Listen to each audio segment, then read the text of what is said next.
የሐዋርያት ሥራ ምዕራፍ 11 ሐዋርያትና በይሁዳም የነበሩ ወንድሞች አሕዛብ ደግሞ የእግዚአብሔርን ቃል እንደ ተቀበሉ ሰሙ። ጴጥሮስም ወደ ኢየሩሳሌም በመጣ ጊዜ ከተገረዙት ወገን የሆኑት ሰዎች ከእርሱ ጋር ተከራክረው ወዳልተገረዙ ሰዎች ገብተህ ከእነርሱ ጋር በላህ አሉት። ጴጥሮስ ግን ከመጀመሪያ ጀምሮ በተራ ገለጠላቸው፣ እንዲህም አለ። እኔ በኢዮጴ ከተማ ስጸልይ ሳለሁ ተመስጬ ራእይን አየሁ። ታላቅ ሸማ የመሰለ ዕቃ በአራት ማዕዘን ተይዞ ከሰማይ ወረደና ወደ እኔ መጣ። ይህንም ትኩር ብዬ ስመለከት አራት እግር ያላቸውን የምድር እንስሶች፣ አራዊትንም፣ ተንቀሳቃሾችንም፣ የሰማይ ወፎችንም አየሁ።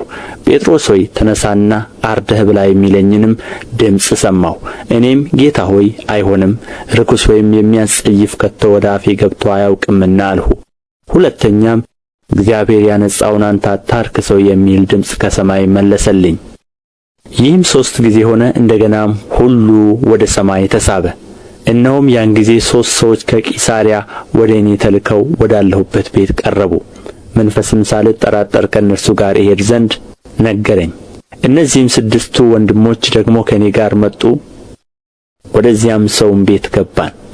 እርሱም መልአክ በቤቱ ቆሞ እንዳየና ወደ ኢዮጴ ሰዎች ልከህ ጴጥሮስ የተባለውን ስምዖንን አስመጣ፣ እርሱም አንተና የቤትህ ሰዎች ሁሉ የምትድኑበትን ነገር ይነግርሃል እንዳለው ነገረን። ለመናገርም በጀመርሁ ጊዜ መንፈስ ቅዱስ ለእኛ ደግሞ በመጀመሪያ እንደ ወረደ ለእነርሱ ወረደላቸው። ዮሐንስ በውኃ አጠመቀ፣ እናንተ ግን በመንፈስ ቅዱስ ትጠመቃላችሁ ያለውም የጌታ ቃል ትዝ አለኝ።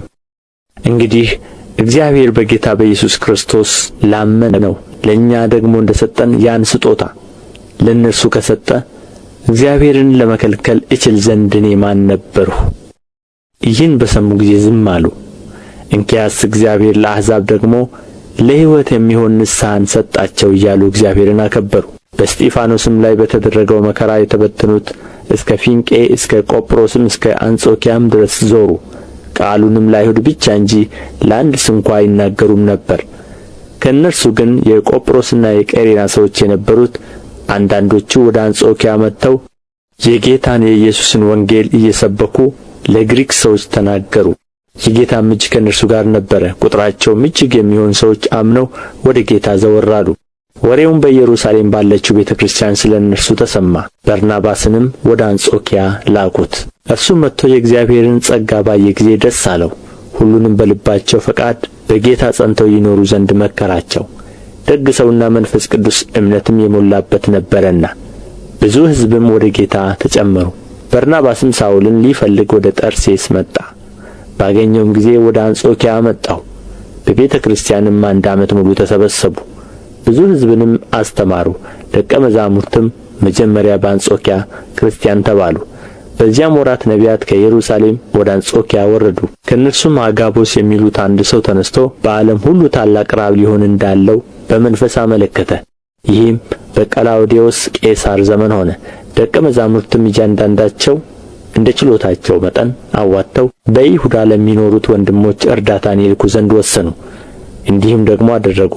በበርናባስና በሳውልም እጅ ወደ ሽማግሌዎቹ ሰደዱት።